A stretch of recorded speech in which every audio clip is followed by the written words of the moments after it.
Olá, queridos estudantes do primeiro ano do ensino médio. Hoje vai ser a nossa segunda aula, referente à parte do estudo da membrana plasmática. Só dando uma relembrada, na semana passada, então, a gente estudou um pouquinho a respeito das características gerais, da membrana plasmática. Falamos a respeito da questão da composição dessa membrana, dos fosfolipídios, das proteínas que estão ali aderidas.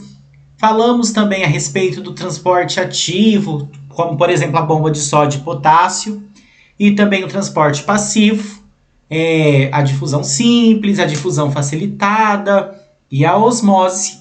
E na aula de hoje, nós vamos dar continuidade ao estudo dessa membrana plasmática. Então, é um conteúdo um pouquinho extenso e eu preciso dar ele bem detalhado para que vocês possam entender depois todo o mecanismo de funcionamento da célula. Caso tenha ficado alguma dúvida em relação àquele primeiro conteúdo, vocês podem estar entrando em contato comigo, mas vocês também podem estar revendo a parte 1 da aula de membrana plasmática. Então, na aula de hoje, nós vamos falar então um pouquinho a respeito do transporte através de vesículas. Eu já vou comentar o que é isso. Nós falaremos também um pouquinho a respeito da adesão de uma célula com a outra e também das estruturas que estão externas à membrana plasmática. Então, nós vamos pontuar esses três aspectos aí, começando primeiro, então, a falar a respeito do transporte por meio de vesículas. Então, essas vesículas, elas representam algumas bolsinhas, vamos colocar aí bolsinhas entre aspas, que são feitas muitas vezes pela própria membrana plasmática, ou também podem ser feitas por alguns tipos de organelas celulares que estão dentro da célula, dependendo do tipo ali de vesícula que está sendo estudado. Nós estudaremos mais adiante as organelas celulares e nós voltaremos a falar a respeito dessas vesículas em algumas organelas. Então, por hora, não precisa saber a composição da vesícula aí em questão. E daí, essas vesículas, elas podem estar chegando na célula, com substâncias entrando na célula ou com substâncias saindo. E a gente usa elas para fazer transporte de macromoléculas, esse macro é de grande, e também de partículas. Tanto a macro como as partículas aí em questão são partículas que são muito grandes. E pelo fato de serem muito grandes, elas não conseguem atravessar a membrana através dos transportes que a gente já estudou. Então, precisa-se formar essas vesículas para essas moléculas estarem entrando na célula ou elas estarem saindo, pelo fato justamente das moléculas serem grandes. Então, quando as moléculas estão entrando na célula, nós temos um processo chamado de endocitose. Endo de dentro, citose de célula. Então, se vocês olharem aqui o desenho, nós temos as moléculas aqui em vermelho, E reparem que nós temos a membrana plasmática em azul. A vesícula aqui, ela está se formando. Ela está aderindo-se aí às moléculas, que são grandes, e a seta em vermelho está levando essas moléculas para dentro da célula. Então, nós chamamos o processo de endocitose. As moléculas estão entrando. O processo de exocitose é o inverso. Então, exo vem de fora, citose de célula. É o transporte de substâncias para o exterior, para o lado de fora da célula. Então, nós também temos aqui um esqueminha, As moléculas, então, elas estão sendo representadas com esses triângulos laranjados. Nós temos a formação da vesícula. Então, essa vesícula de dentro da célula, ela é formada graças a alguma organela, como os lisossomos, que nós ainda iremos estudar. E depois do englobamento dessas partículas, elas são, então, seguindo aqui a setinha em verde, elas são transportadas para o exterior da célula. Reparem que nós temos aqui a membrana plasmática em azul, o citoplasma em verdinho claro, e essa parte branca é o lado de fora da célula. Então, na exocitose, a substância está saindo, enquanto que na endocitose, a substância está entrando.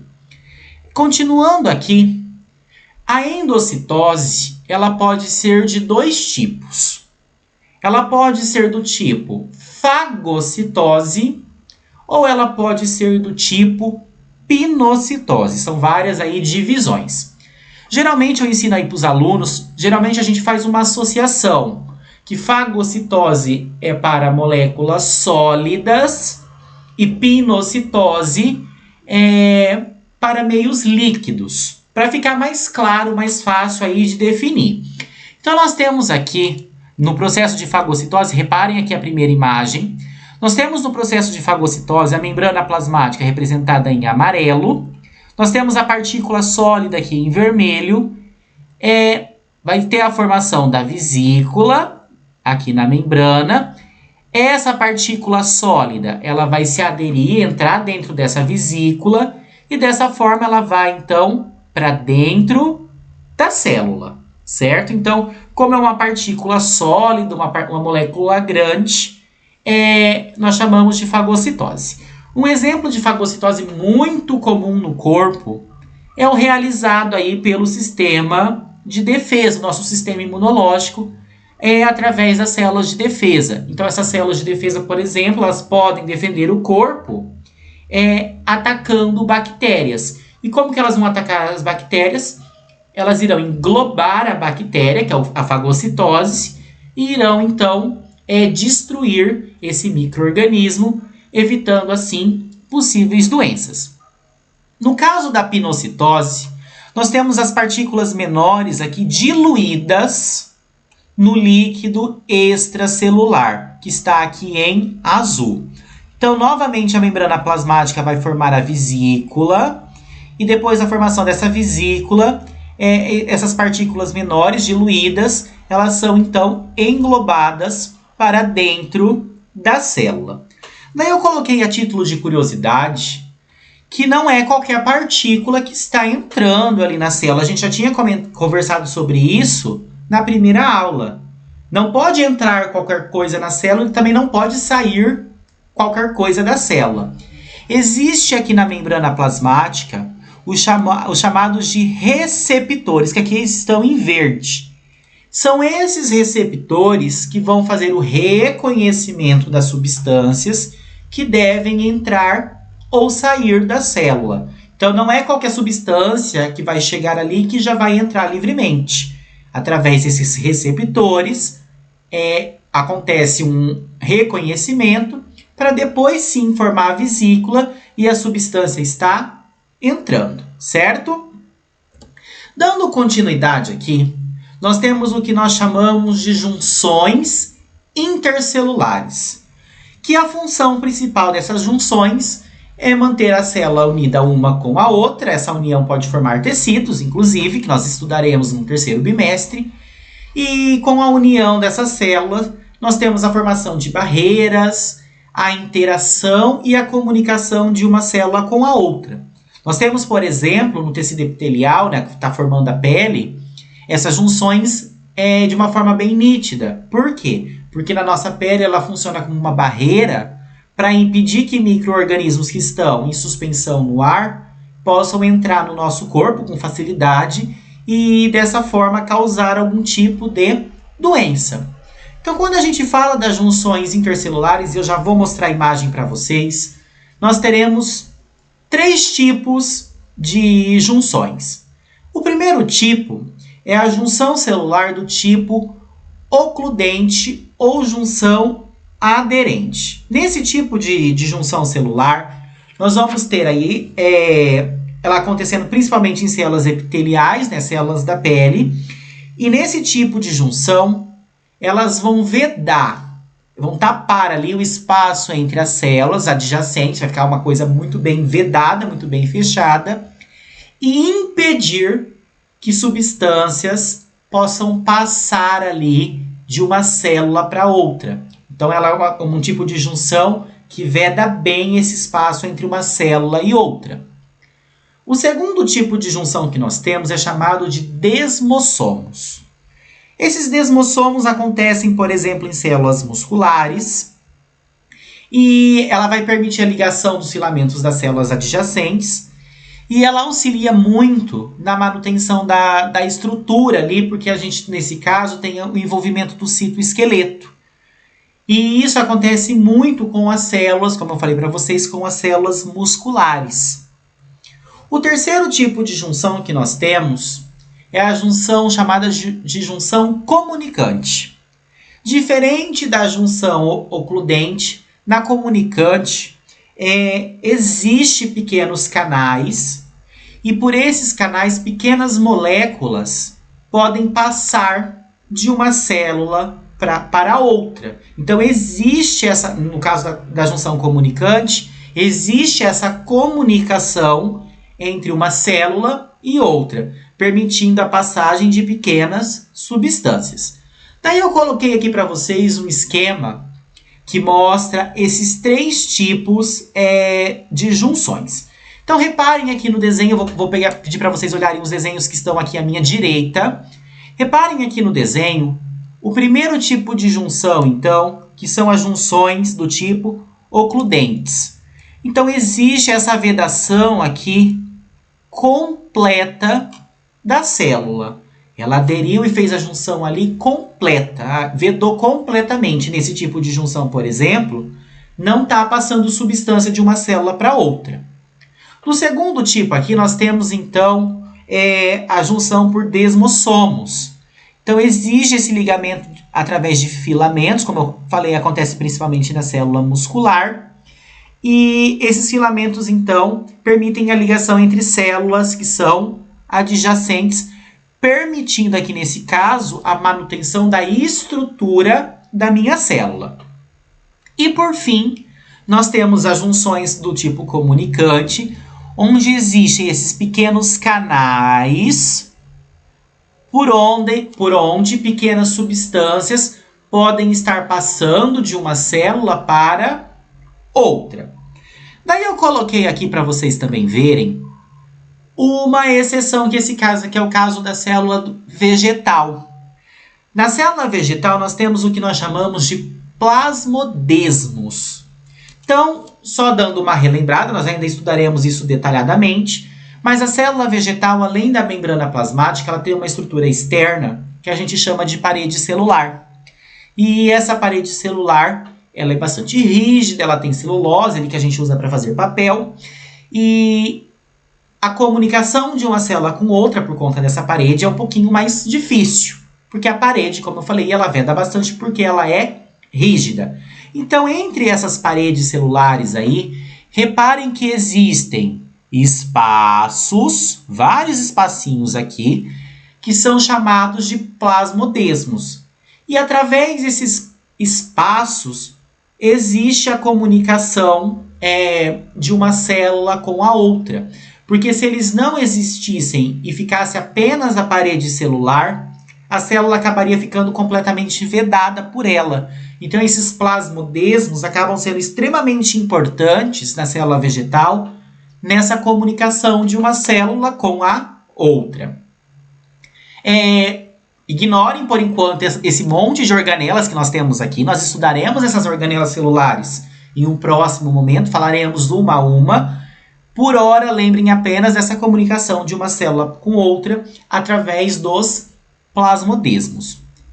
Continuando aqui, o último tópico da nossa aula de hoje, nós temos então as estruturas que são externas, né, à membrana plasmática, que são ali do lado de fora, que não estão em contato diretamente com o citoplasma e com as organelas celulares interiores. Nós vamos estudar duas estruturas, a parede celular e o glicocálix. Falando da parede celular, geralmente, ouviu esse nome, a gente já faz uma associação direta a uma estrutura vegetal, né? Uma estrutura encontrada em plantas. Porém, nós conseguimos encontrar ela também em bactérias e também nos fungos. Mas a associação principal aí que o pessoal faz geralmente é a célula vegetal. Qual que é a função dessa parede? Então, ela tem a função de conferir uma proteção, né, para a célula, ela é rígida. um suporte e adesão às células.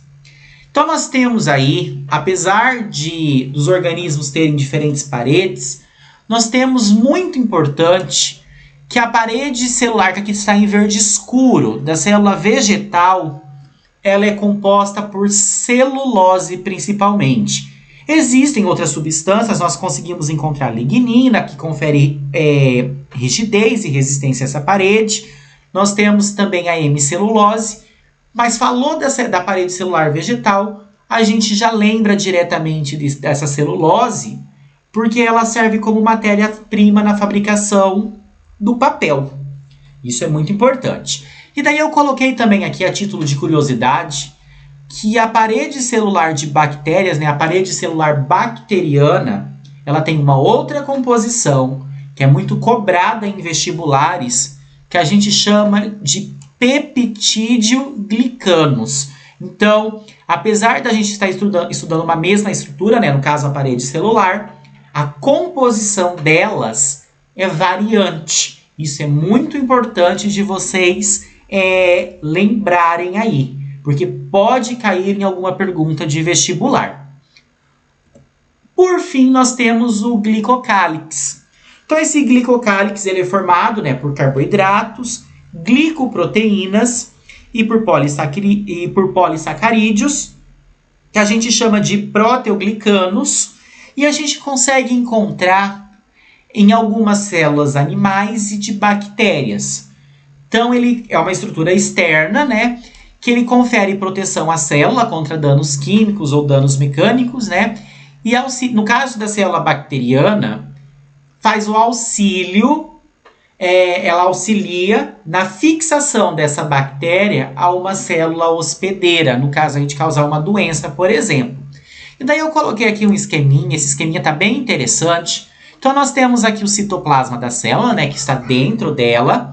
Nós temos na membrana plasmática, formado pelos os fosfolipídios e pelas proteínas integrais, e exterior a essa célula, nós temos então o glicocálix, que aqui está em preto. Reparem que esse glicocálix ele também auxilia no reconhecimento de substâncias. Então aqui tem alguns tipos, mas é simplesmente ilustrativo, né, esses tipos, mas ele auxilia também nesse reconhecimento de substâncias. Eu espero que vocês tenham entendido a aula de hoje, né, referente aí a essa parte final da membrana plasmática. Caso tenha ficado alguma dúvida, vocês podem estar entrando em contato comigo, né, no meu particular, que eu terei o prazer de estar sanando cada uma dessas dúvidas. Tenham todos uma excelente semana. Abraços!